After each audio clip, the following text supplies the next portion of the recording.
we have gathered further intelligence on John Mulcahy. John Mulcahy is the only Irish person ever to have won on Mastermind. Yeah.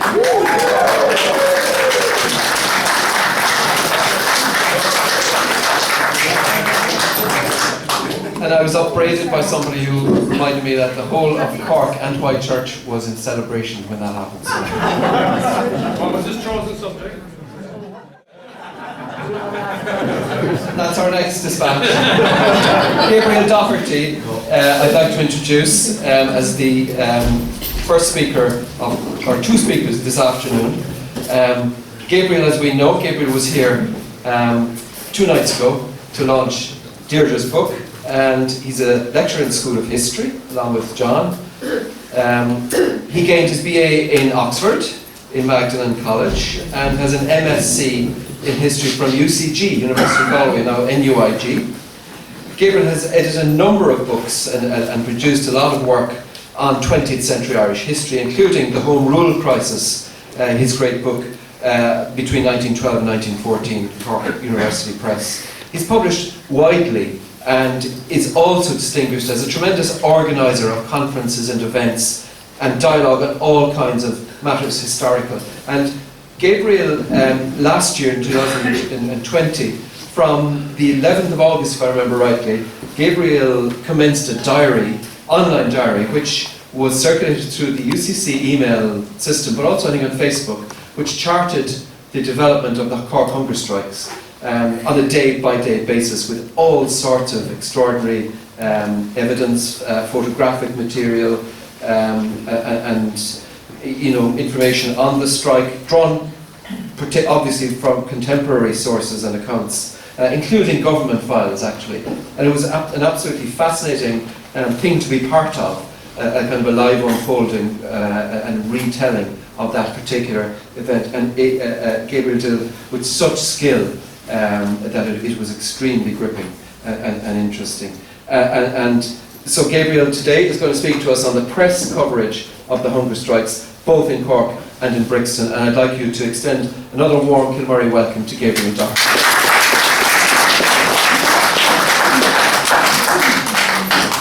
Just to thank John and to thank the Kilmurry Museum for the invitation to come here today. It's I've given 2 or 3 talks, and on every occasion I'm just blown away by the facilities, by the degree of commitment shown by the organising commitment and the general warmth of the welcome, so thank you.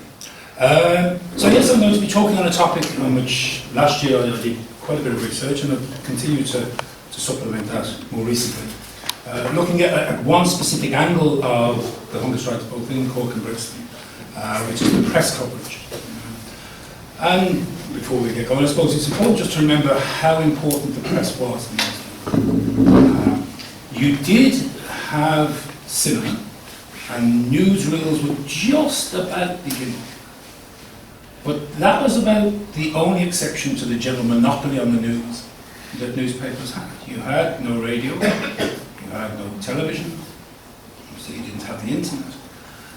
And the news industry, the newspaper industry, was huge, hugely influential, politically speaking, a huge employer.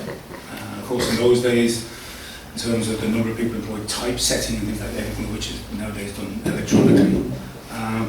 And it was voraciously read. I mean, the number of newspapers that Ireland could sustain 100 years ago, I think I did the calculation, there's about 5 times the number of newspapers in circulation 100 years ago than there are now. I think in Kerry there was about 13 newspapers, alone just in Kerry. Of course, being Kerry, they all repeated themselves.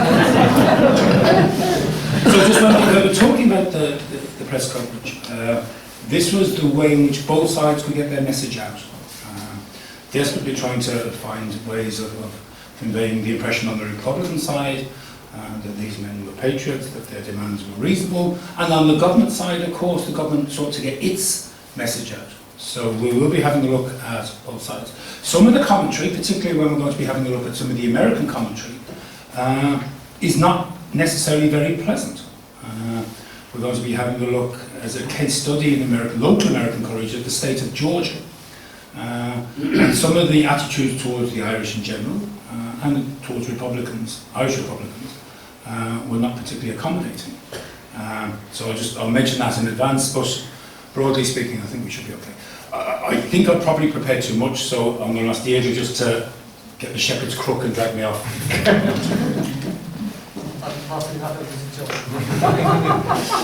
So we're going to be having a look, first of all, I'll try and get through the context as quickly as possible, but we need to remember that these weren't the first hunger strikes. These weren't the first time the government had to respond to hunger strikes, and these weren't the first time the press had covered hunger strikes. So I just very briefly want to have a look at what had happened before the Cork and Brixton strikes in order to place what happened then in the correct context. We're then going to have a look at basically the first 2 weeks, the early developments. The first week when the news coverage is limited and focusing on certain factual matters. The second week when things start to increase and you start to get more editorial engagement and comment as opposed to factual reporting. And then we're going to look in particular at the high point of the coverage. There's a 5-week period when there was just wall-to-wall coverage, basically globally. And so I'll be showing you in America a graphic which indicates just how big how extensive the coverage was in the major American newspapers, the Washington Post, the New York Times, and so on and so forth. So both locally and globally, the story was huge. Then for about 2 weeks, the interest started to wane for a variety of different reasons. Partly because it was an ongoing story, and of course newspapers are always looking for something new. Partly because new events took place, which I suppose diverted attention. And then, of course, when the deaths started to occur, first with Michael FITZGERALD, and with Joseph Murphy, Terence MacSwiney, the interest peaks before the hunger strike as a whole in Cork is called off in November.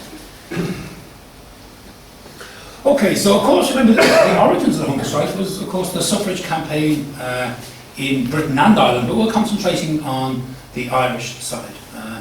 The government, of course, politically speaking, were hoping to avoid deaths and certainly any other adverse publicity short of death.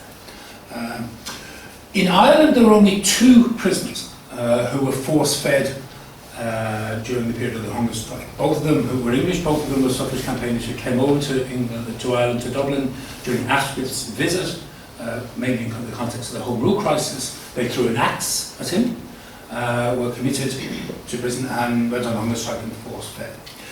Very limited coverage of their hunger strike, and what it was broadly speaking unsympathetic. The exception was in the Irish Citizen newspaper, which was very supportive of the franchise demands made by women, basically set up for that purpose. But that was the exception to the relatively sparse and quite hostile coverage. For some of the other prisoners, of course, there were more suffrage campaigners who were in prison, not just those on hunger strike. They were granted first-class misdemeanor status. The term first-class misdemeanor referred to a category of inmates who were granted a series of concessions, as it were, in their treatment, with regard to dress, with regard to association, food, work, and the like. It was the closest the British had at this point to political prisoner status. The British consistently refused, at least until the Mountjoy strike, which will be coming to in a second, to grant the formal category of political prisoner, because they argued that's the type of thing that existed in Russia or the autocracies, and in liberal democratic Britain, nobody went to prison for their political beliefs. The grant of this treatment prevented, or at least avoided, the hunger strike on the part of these prisoners, and they again received very little press coverage, largely because the government, having granted this new category, or granted the concessions of this existing category, shrewdly avoided any compensation. Following the outbreak of war, on the 3rd of August, on the 10th of August, there was a general amnesty. The 2 prisoners who were on hunger strike were released, and in effect, the political prisoner issue disappears from the radar for really at least until probably 1917. Even during the Easter Rising of 1916, the issue of the treatment of prisoners, at least until later on in 1916, didn't generate a huge amount of publicity. The next big event is the death of Thomas Ash in the Martyr Hospital on the 25th of September 1917, following a botched force feeding in Mountjoy earlier that day. This was an absolutely catastrophic own goal on the part of the government. It's one of the major events, as it were, that one can help to track the growth of Republican sentiment between the 1916 Rising and the 1918 election. A monumental funeral, arguably one of the biggest ever. It's very difficult, of course, to mention. The volunteers, which of course had been shot during the 1916 Rising the year before, now effectively take over Dublin. The troops and the police are in effect withdrawn into barracks because the government is desperately keen to avoid another bachelor's walk. One of the shootings that had taken place following the Holcomb running in 1914. And very importantly, the church fully backed the event, and Ash was given a sort of the full church rights. The inquest, and certainly this is something which was avidly covered by the newspapers. Tim Healy just roasted the General Prisons Board specifically, the head of which was Matt Green, who was John Redmond's son-in-law, so this was a way in which Tim Healy could get at John Redmond, who he didn't like, and also lacerated the government. And the verdict, of course, was also extensively reported in the press that, in effect, Ash had been done to death as a result of the prison conditions generally, the punishments he had received, as well as the force feeding itself. So, as I say, in terms of publicity, it was just the government just shot itself in the foot spectacularly. Amongst nationalist titles, there was universal condemnation, even amongst the Home Rule press. The Freeman's Journal, and many of the press still was sympathetic to Home Rule at this point. Ash was, of course, a Republican. Unionists, of course, newspapers were far less sympathetic, but even some southern unionist titles, like the Cork Constitution or the Irish Times, admitted that what had happened had been a catastrophic event from the point of view of the government's prestige. So the government then concedes not so much a formal category of political prisoner, but ameliorations. On an individual case-by-case basis, the government looked at each individual prisoner and said, you won't be forced to wear prison uniform, or you don't have to do prison work, etc. The government got no praise for this in the press, and all it did was generate further protest, as it were, because the demand was for full political prisoner status. The government also adopted a policy of releasing prisoners under the so-called Cat and Mouse Act of 1913, the act that had been introduced to deal with the suffrage campaigners, where if you were considered to be ill as a result of your hunger strike, you were released, and when you were recovered, you were rearrested and reinterned. Okay, getting closer now to the Cork and Brixton hunger strikes. In February-March 1918, so catastrophic had been the impact of these changes on the prison regime that the government, not for the first time, decided no more.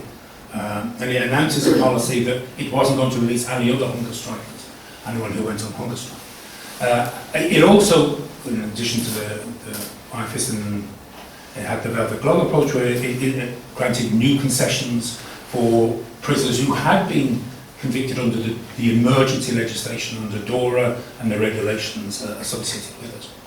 Not surprisingly, the nationalist press at this stage, thoroughly Republican, this is of course happening at the same time as the conscription crisis, criticised the government for not going far enough, and the unionists are becoming increasingly unhappy with how the prison system seems to be falling apart, and are very, very critical. At the end of the war, on the 22nd of November, there are further changes. The government has become increasingly conscious that the IRA is growing in strength and that the public order situation is deteriorating. So it now withdraws the very concessions for DORA prisoners as it granted earlier in the year, and again it states that there will be no further releases of any hunger strikers. And of course the press had a field day, particularly the Republican and nationalist press, with the apparent inconsistencies. The government saying early in the year there's going to be no hunger strike releases, then of course release some, saying again that's it, no more hunger strike releases. Earlier in the year granting concessions for DORA prisoners, later in the year withdrawing. And then the last big event before the Cork hunger strike, even though of course there were a number of other hunger strikes over the summer, which is the Mountjoy hunger strike of April 1920. Probably the most serious issue, serious hunger strike that the government faced, at least since Ash and before Brixton and Cork. So 66 prisoners, and their demand was political prisoner status. They didn't want ameliorative treatment, they didn't want temporary release under the Cat and Mouse Act. They argued that they had been imprisoned for their acts, which were based on their political convictions, or indeed just for their political beliefs. It produced a very severe crisis. You had a general strike, one-day general strike. The Catholic Church, the hierarchy, came out very strongly against the government's policy. The nationalist press and the Southern Unionist press were very, very critical of the government policy. After 10 days, the government sincerely believed that deaths were imminent. Of course, this is significant when we have a look at the Cork and Brixton hunger strike. And as a consequence, it buckled. And the men were released on parole. All the prisoners, including convicted prisoners.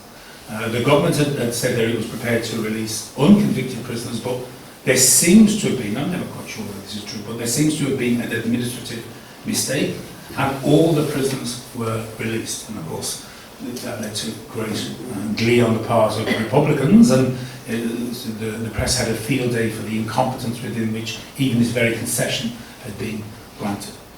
The most important outcome of the Mountjoy strike is that the government does now actually create a political prisoner category. The phrase is used. But it limits those who are eligible to it to a very small number of offences. And in particular, anyone who is guilty of things like possession of a weapon, or use of a weapon, or engaged in military activities, were excluded. The very categories, of course, that the Republicans believe should apply to those involved. But again, there continued to be, over the summer of 1920, tremendous press scepticism as to how the prisons were being administered and to government policy. Okay, to begin and look now at the strike. This is, as far as I am aware, the very first press notice that appears anywhere about the fact that the strike in Cork had begun. Of course, important to remember, I'm sure, practically everyone does know, that MacSwiney is arrested the day after the Cork strike. So it begins in Cork and then, of course, it spreads to Brixton. So it's in the Evening Echo, as was, of course, no longer printed in the evening on the 11th of August. The figures are very approximate. He says, but I think that's 56. I'm not quite sure whether that says 56 or 58, and 60 prisoners are on hunger strike. I think Deirdre has established that more were involved at this initial stage, but of course it's very difficult for the reporters to get an exact figure. So again, just in terms of both noting the events and then the press reaction, on Friday the 13th, you have a number of prisoners released from the Western Road Jail. And again, anybody who wants to know more detail on this, again, I would recommend Deirdre's book. And there's lots of details given about particularly those who are being deported and the very difficult journey that they had. At this point, the focus is very much on the fact. There's very little editorial comment, largely because it's very difficult to ascertain exactly what's going on inside the prison. And of course, the primary focus is more on Terence MacSwiney, who is arrested and begins his hunger strike the day after. He's, of course, temporarily imprisoned on the Western Road in the same jail as the men, but not for very long. And that's, I suppose, the only point at which the two hunger strikes physically are taking place in the same location. But generally speaking, looking at the reportage, there's no sense that this is anything unusual. There's no sense that anything serious is developing. That this just seems to be another hunger strike, which will almost certainly be resolved at a local level without tremendous loss of face by either party, and some sort of fudge will get everybody through. So it doesn't really attract perhaps as much. It's the arrest of Terence MacSwiney, of course, following the death of Thomas McCurtain, rather than necessarily the hunger strike as per se, that is the immediate attention grabber.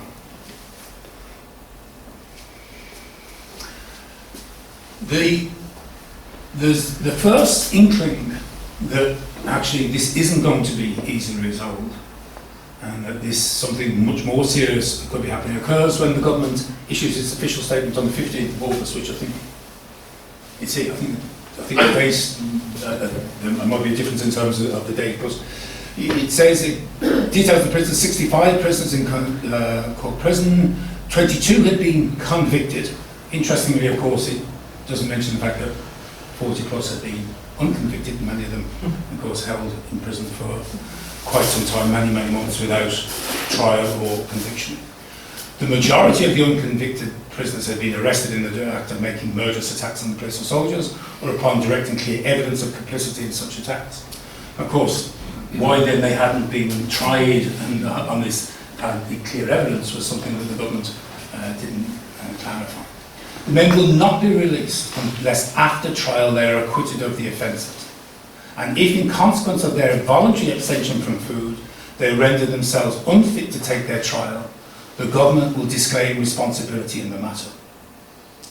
In addition to the prisoners mentioned above, he mentions the Lord Mayor, noting that he's on hunger strike and he will be tried anymore. Now, one point that isn't mentioned in any of the press coverage here, but which I think it is important to bear in mind, was the law regarding hunger strikers, which dated back to the suffrage campaign. One case had been taken to, I think it was the High Court or the Appeal Court in London, and it was made clear it was the government's responsibility and duty to keep the prisoners alive. In much the same way it was the government's responsibility to ensure that the prisoners' health was not damaged by their incarceration. So this phrase, the government will disclaim responsibility in the matter, was of course inaccurate. The government couldn't disclaim responsibility because it was the government's responsibility to ensure that the prisoners' health and lives were not in danger.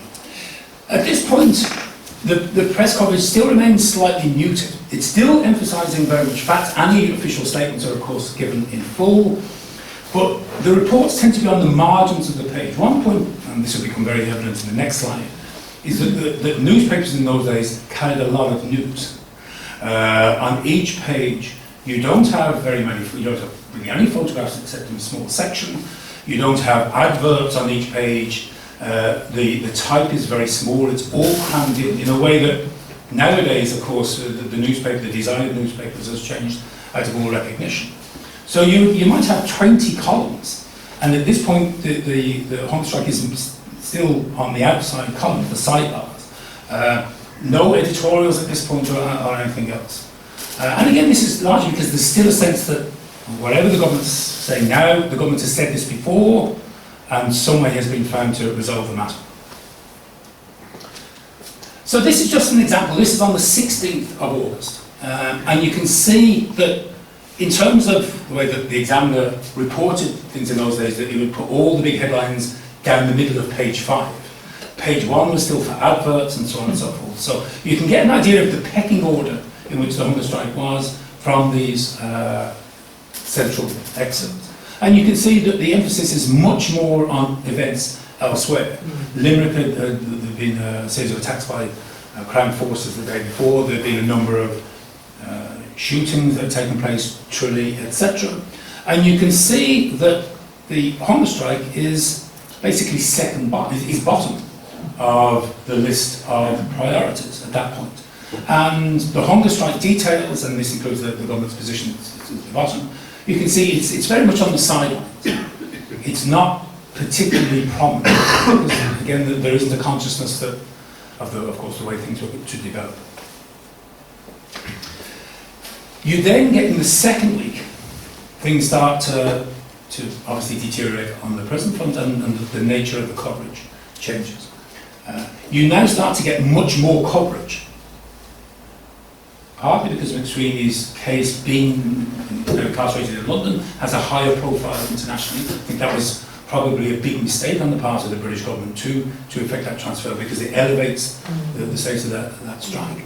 But you still have a number of other developments which are, as it were, vying with the MacSwiney and the Cork for coverage. In particular, Dr. Mannix, the Australian Archbishop, originally from Charleville, was denied permission to land in Ireland and returned to his government.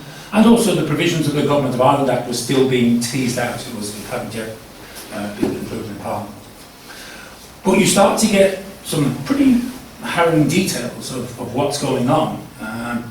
The prison hospital in Cork is now full. In contrast, of course, to MacSwiney, where he's the only person on hunger strike in Brixton, you have quite a number of prisoners, and of course Deirdre points out that the number of prisoners on hunger strike at this stage are still more than the 11 that were ultimately the hardcore, and prisoners are starting to collapse. They're starting to be confined to bed. The government is still trying to reduce the numbers as much as it possibly can, to take a little bit of steam out of the problem, to try and diminish the adverse publicity. But you then, of course, have, as I mentioned, the trial, conviction and deportation of MacSwiney. And even at this point, the civic and labour leaders of the city are starting to get together to see if they can get a campaign outside the prison walls to put pressure on the treatment of those within, as we're broadening the battlefield to try and make sure that the men who were, of course, in a very isolated position behind bars, completely at the mercy of their jailers, would know that they had support. And it's at this point also that foreign newspapers start to pick up on the story. Partly because there was already an understanding that Cork, there's something very unusual was happening in Cork, of course, going back at least as far as the assassination of Thomas McCurtain, if not earlier. At this point, the reports still come from London over to the American newspapers. Later on, the American newspapers start to send reporters to Dublin and to Cork to get feedback on the ground. So it's, again, very factual. It's a short excerpt, but it's an indication that America is now starting to get interested. And before we move on to the next slide, I think it's very important to remember that American opinion was very important to the British. If we're coming up to the centenary of the treaty in the next few weeks, and when the British government signed the treaty and defended it in Parliament, one of the things they make absolutely clear, and they also say this in private in their own cabinet meetings, is that the British position in America has been made incredibly difficult by what had happened in Ireland. And the MacSwiney case, more than the Cork case, even though in every time the MacSwiney case was reported in America, there was always a reference to what happened in Cork, was probably the nadir of the coverage that Britain had received, with possible exceptions like Bloody Sunday and so on and so forth. But the British were thoroughly alarmed by the direction that American newspaper coverage took. Even though, as we'll see, there were elements of that coverage that were supportive of the British government's position. So this is the first editorial, as it were, newspaper comment from the Examiner, which historically had been a constitutional part newspaper supporting the Home Rule movement. But this is making clear, as it were, that for an event that's happening, as it were, on its own doorstep, that its sympathies are entirely with the prisoners. Are so repelling to astound anyone who reads them. The prisoners who have not tasted sustenance for 9 days should be subjected to such treatment at the hands of a government which boasts of its civilising influence is a matter which speaks for itself. Whatever technical excuses may be offered in palliation of the inhumane treatment of convicted prisoners, there can be nothing urgent in extenuation of the deportation of untried hunger strikers. So this very tactic that the government had used to try and take some of the steam out of the issue by deporting the numbers, bringing the numbers down, trying to break the will of those who were remaining, that in itself was viewed as inhumane, or if not more inhumane, than the treatment or non-treatment of the prisoners within incarcerated. So the spirit of the Irish people will never yield to force, and ordered peace can never be secured in Ireland by the inhumane treatment of Irishmen. So the Examiner, the most important local paper, so sticking its colours to the mast and backing the prisoners basically for all they were. Again, public opinion will, in the name of common humanity, endorse the view that the British government is playing a cynically callous part in its treatment of Irishmen who seek their country's freedom. Does the security of the great British Empire, on which we are both, we told, though sun never sets, require for its safety the incarceration of Irishmen whose only aim is to secure the justice which comprises their country's liberty?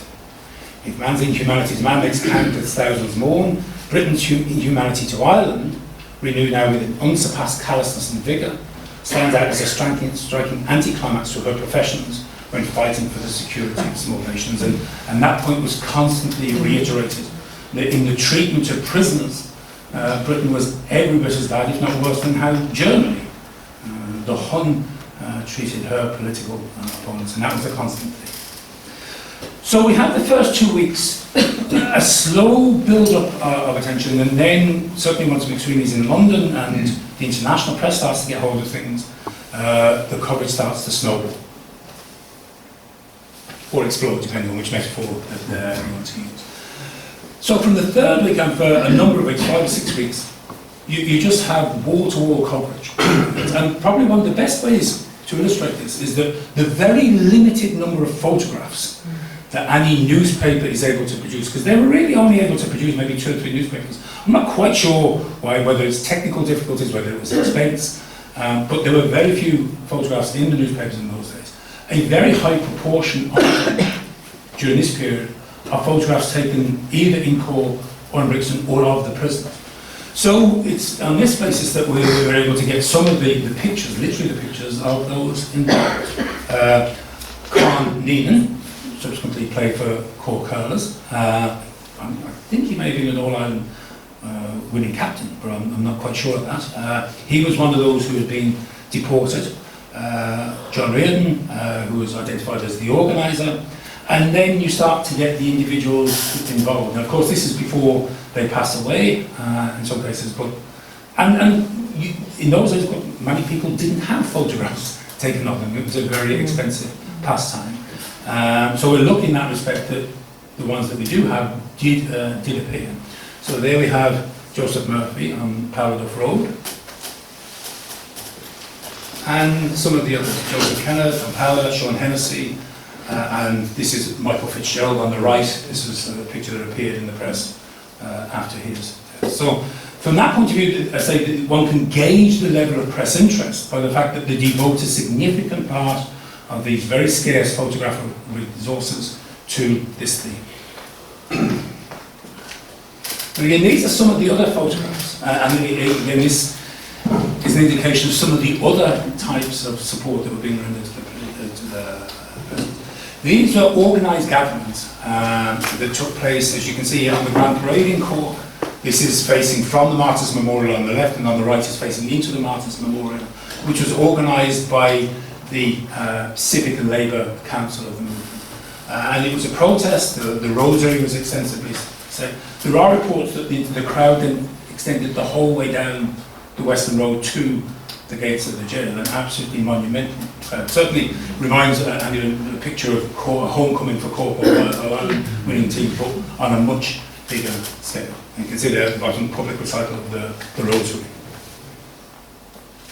Again, just some other instances. This, of course, the left, we can see on a much bigger scale here behind us. And you get an impression of the fact that at the gates of the jail, constantly there were people gathered there. The family members kept a constant vigil at the gates of the jail, morning and night. Bearing in mind, of course, that many of these men were not from Cork, or if they were from Cork, they weren't from Cork City. So these family members had to obtain lodgings, or be put up by sympathisers. And it was a very lonely vigil, a very difficult one, during, of course, weather that wasn't necessarily always particularly benign during September and October. And of course you also had continued committals to the jail. So the sight of soldiers in full battle dress with bayonets at the ready and sharpened for use if necessary was something which was a very common picture. And of course from a UCC point of view, the jail cross, that portico is still there.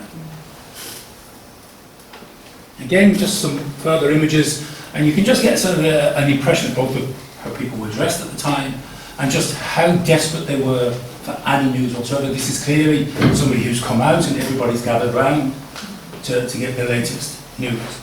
And again, on the right, this is in the aftermath of the death of Michael Fitzgerald, those present who are kneeling and saying the rosary. Also note here, a newsreel family. I haven't come across any newsreel footage of jail cross at that time, but it would be fantastic if we did. And again, just further evidence of just the sheer number of photographs that appeared in the press. These are taken during the funeral of Joseph Murphy. And again, you get a good impression both of the size of the turnout for the funeral. These are a couple of days before that of Terence MacSwiney, because of course John Murphy died in Cork, whereas Terence MacSwiney's remains had to be returned from England. And you certainly also get an impression of the military presence that was enforced and the very severe limitations that were applied, including an armoured car just here with machine gun and the like. Okay, just finally, just in terms of on the picture side, the labour movement in Cork was very sympathetic, pretty much universally so. You have a very good indication here, the employees of Fords coming out. Notice that they're all marching in unison, military style. Interestingly, and some of you may know this, the Ford management was not sympathetic at all to that walkout, and immediately announced that everyone was sacked for walking off the job without notice.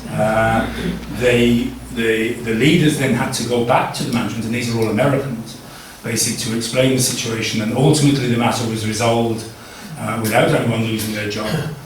But at least initially the management were not sympathetic to the idea that workers could just simply down tools and go off to mass. Okay, just again another expression of interest, and these are reported, again it's reported in the press, and these are as well the balance between reporting events and how it's reported is significant. But the GAA in Cork thoroughly backed the strike in every way it possibly could, and in terms of the other units, particularly here in Munster, they were given equal backing. So on the Friday the 27th of August, the Cork team announced that it wasn't going to be travelling to Thurles for the Munster final. The team itself decided this, and then the county board sanctioned that decision. On the 4th of September, after announcing that, on Friday 3rd of September at the top, the Cork team won't be travelling either for a fixture against Mayo. There was a replay of a match, so that wasn't going to go ahead. And on Saturday the 4th of September, we see the Mayo County Board, Stuart, back the Cork effort. Thorough agreement with your action, as has been said for Lion-Hearted Patriots, killed off the chairman of the Mayo County Board. And this is the point at which the County Board in effect decided to bring all Gaelic games to a halt in the county for the duration of the strike on the Wednesday the 8th of September. So this is, again, the board is meeting in public, and the speakers are very conscious that their words are going to be reported in the press. Before proceeding with the business for disposal, the government said that under the present circumstances and the serious condition of the Lord Mayor and their fellow countrymen still in English jails, the board, after the transaction of the urgent business, should adorn as a tribute to the great sufferings these men were making, the great sacrifices these men were making and the suffering they were undergoing for their principles they held so dear to their hearts. Applause. He then read the email from Dennis Langdon, agreeing from Limerick, agreeing with the action. I hardly need say that the members of our team and all the girls in Limerick completely accept the last Sunday's postponement. No one can think for an instant that we would be so unsportsmanlike as to claim the match. Surely in dealing with the sportsmen of Cork, such action should be out of place. Indeed, the circumstances which precipitated the postponement are exceptional and sadly glorious. Your Lord Mayor is indeed a hero, an unqualified hero and a patriot. And it's interesting, this is one part of a broader project which I'm hoping to get involved with the Cork County Board, looking at the role of the local GAA in the struggle as a whole, and this is a particularly interesting example of that. We'll just move on. Again, another way in which there could be an expression of sympathy with those in jail was through the saying of masses. And this is just the tiniest fraction of them. This is just on one day, and you can see that a whole range of disparate groups, some of them are different occupations, different firms, some of them living in certain roads, get together and say a mass. And they also, what's interesting from a press point of view, they then pay for this to be noted in the local newspaper. Of course, there were more masses said than were advertised in the press, but even going on the press alone, you're talking about hundreds and hundreds of masses. And of course, there are, in addition to the actual details of when the mass is going to be said, you have repetition of, as it were, nationalist rhetoric. The request of the residents of Friar Street, just in the top right, for the release and speedy recovery of our daunted Lord Mayor and his fellow hunger strikers will be celebrated at the first available opportunity. All particulars will be published when arrangements are complete. They swore to raise it, and they will, to flout in heaven's bright face, and if they fall, many a soul shall rush to fill their place. Again, you could fill this room with the press details of the masses that were said. And again, this is just a tiny fraction of the correspondence. Practically every local authority, agency, of whatever level, whether you're talking about town councils, rural district councils, urban district councils, Cork Harbour Board, and the like, adjourned their proceedings, in some cases almost indefinitely, in protest at the treatment. And again, there's a consciousness on the part of those who are doing this that they know that this will be reported in the press. And again, I've just included three there are hundreds. Okay, the last one before we get to the American coverage, you can see now that this is the centre of the newspaper on the 10th of September in the Cork Examiner, and you can see now that it's definitely front and centre. It's no longer item 10 of a long list. Practically the whole coverage is dominated by the hunger strike, and every element of the hunger strike is being reported in great detail. Okay, just to explain what this graphic means. This is the American newspaper coverage. And where you have a dark red, this is the front page, the article relating to the hunger strike is appearing on the front page, and lighter red is where it's appearing on an inside page. So to go from the top, it's the Boston Globe, the Chicago Tribune, the Los Angeles Times, the New York Herald, the New York Times, and the Washington Post. I haven't included the dates at the top because it's simply too difficult to spread them all in. But on the left-hand side is in effect the start of the strike. You can see here, this is really when things explode. You start to then have a slight diminution, as I mentioned, coming back to this a few minutes later on, about the 8th and 9th strike, and then when the deaths occur again, it appears very much on the page 4. So just to give an example, just to take one date almost at random, and again, there are dozens of dates that we could do this. This is on Monday the 6th of September, and these are items that appear on the front pages of all these newspapers. Now again, remember in those days, you didn't just have one big story, you probably had 7 or 8 different stories. I haven't included a representation of any one of the pages, but they are still given due prominence.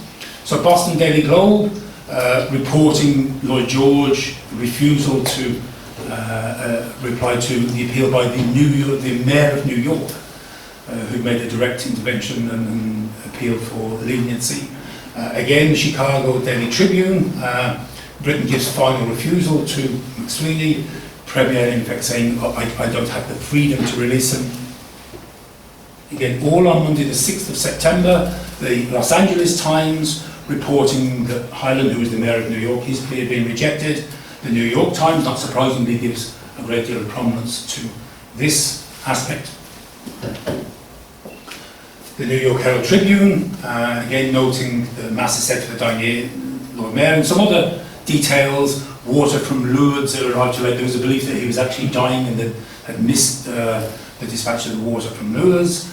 And BORGONOVO just also reporting that leniency would be a betrayal of officers slain in Ireland, in effect that the government isn't going to release them because this would be betrayal of servants of the British Crown who had lost their lives. And finally the Washington Post, in effect BORGONOVO saying the reason why this crisis has occurred is because the Lord Mayor has been encouraged and sustained in his strike by his friends, and in effect the logic was that if people didn't support him, he would somehow come off the strike, which shows how much BORGONOVO knew about the character of Terence MacSwiney and the Cork and the strikers as Okay, how long do we have, Deirdre? About 40 minutes, 45 if you need it. And how much longer have I got? So maybe about 10 minutes. 10 minutes, perfect. That'll be fine. Yeah, okay. So now switching from the national coverage to the local coverage, looking down, drilling down to, as well, local newspapers in one American state. And some of the newspapers that we're going to be talking about are very small. They have very small circulation,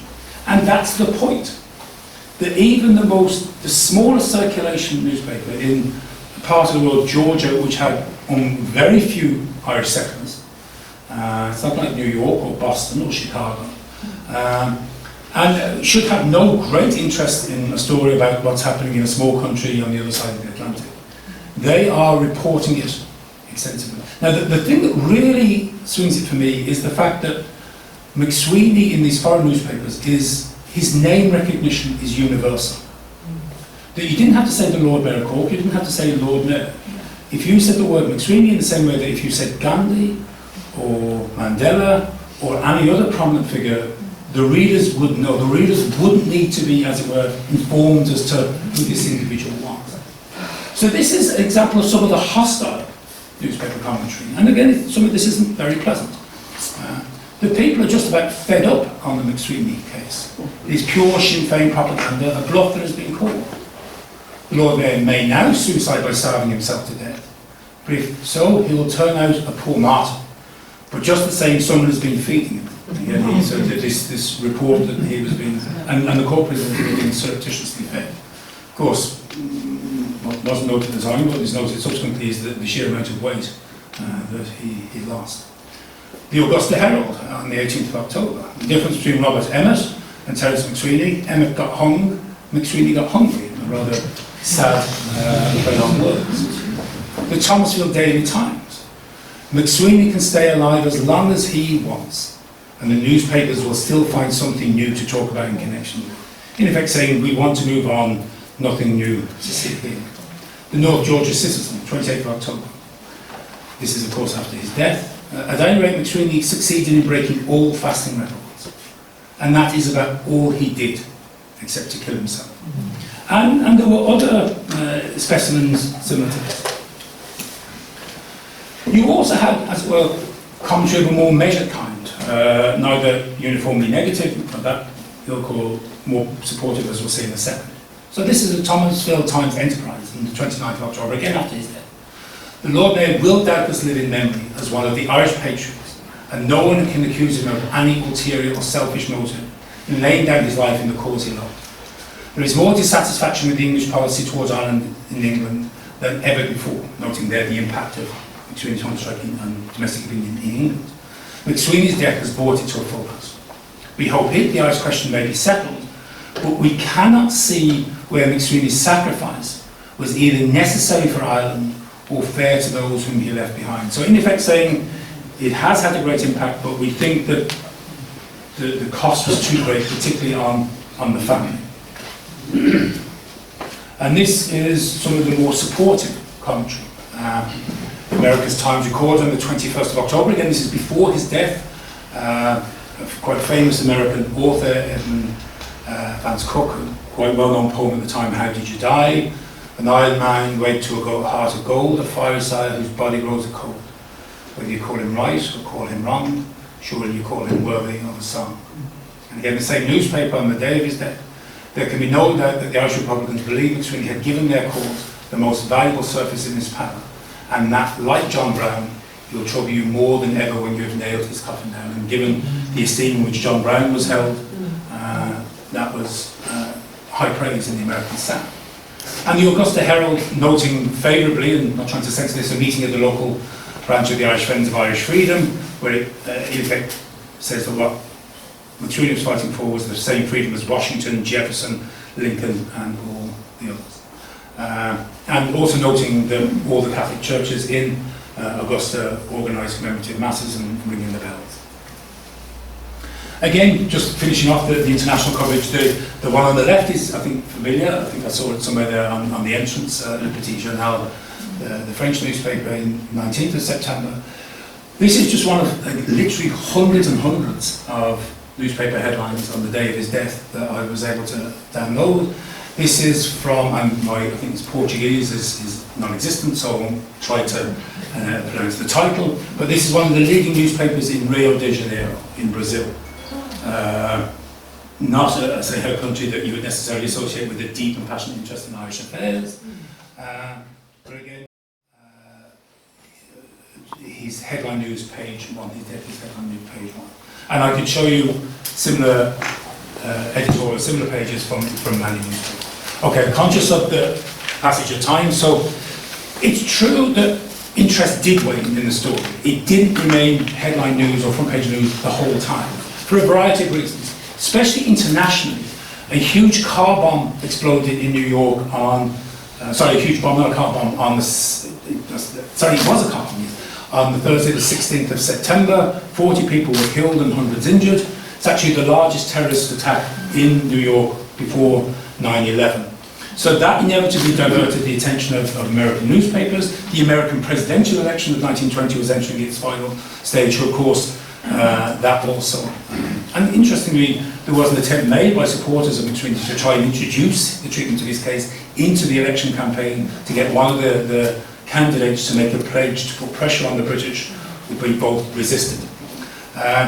There was also, in fact, at this point, a lack of developments in the hunger strike. The point at which death was considered imminent had passed, and nobody knew how long it was going to go on for.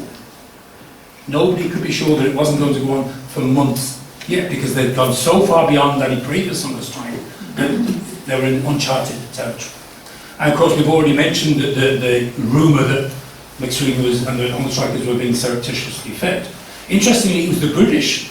Initially, it was the Irish who were accusing the British of doing that, because they thought that he would die quickly and they didn't want a crisis. Subsequently, it's the British who suspect that the Irish are keeping all the men alive, as it were, to string the crisis out. And of course, you also have a number of other domestic developments. You have the reprisal policy, the sack of Balbriggan, very serious disturbances in Belfast, the formation of the Special Constabulary, and also the attack in Dublin, in which Kevin Barry is involved, and of course Barry's execution takes place on the same day as Terence MacSwiney's funeral.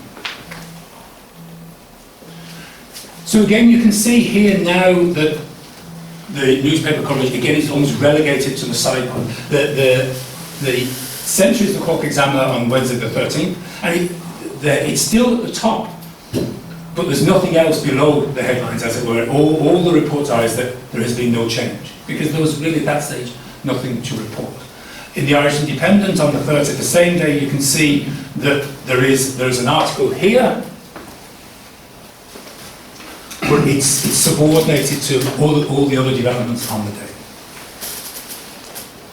Okay, we'll just quickly run through this. In terms of the note, Michael FITZGERALD, given headline news his death, and not surprisingly the deaths on the same day of Terence MacSwiney and Joseph Murphy, produce the characteristic black border. If you have a look at the Cork Examiner and the other nationalist press on that day, you'll find that all the columns are surrounded by the black border, of course reserved for special occasions. And you can see there an example of that. This is the page 5, and everything between his death eclipses everything. Albeit the Joseph Murphy, of course, funeral death is also reported. Okay, we've only got two more slides. So the report, when the hunger strike is called off, it is reported, but at this stage things have got so bad in the country in terms of the everyday situation that it isn't huge news. People had been expecting it at some point in time. There was tremendous pressure, of course, at the time of MacSwiney and Murphy's death to call it off then. But it does give full details of the appeal by Arthur Griffin, and also the fact that it was at that point believed that the men would recover, although the prediction was it would take up to about a year for them to fully regain their health. Okay, finally, conclusions. An event like no other. Nothing in the history of the Irish prison system, nothing in the history of hunger strikes in Ireland had occurred like this. And notwithstanding the fact there have been other hunger strikes since, and some of those hunger strikes, of course, have resulted in fatalities, none of them has generated the degree of attention that the hunger strikes in the autumn of 1920 generated. Newspaper coverage was very good. I mean, there was less partisan commentary than perhaps you might expect. Most of the newspapers provided full details of any statements, whether it was the daily reports produced by the families or whether it was official government statements in full. And of course, the best coverage was provided by most local newspapers here in Cork.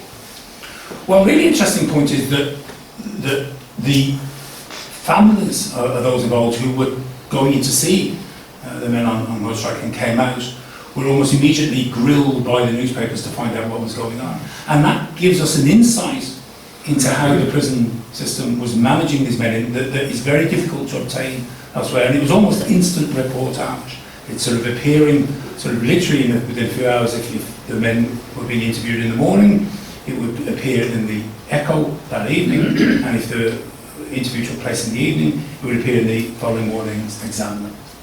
And the coverage was truly global, in a way that very few events in Ireland and Irish history, I think, even certainly for that duration. You have one-off events like Bloody Sunday and some of the other events, and the signing of the treaty. But I don't think there's anything that commands the front pages of the big American newspapers for weeks on end in the way that the treaty strike does. But it is important to note that the British were not entirely without friends in the American newspaper industry, as we've already said.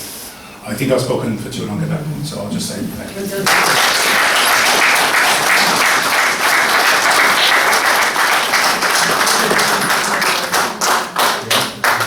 Thanks, Gabriel. So we're going to take questions after both papers, Gabriel. If Okay, that's okay with you. Thank you very much. That was a super presentation. Great to be able to stand back and see how the event was seen. Yeah.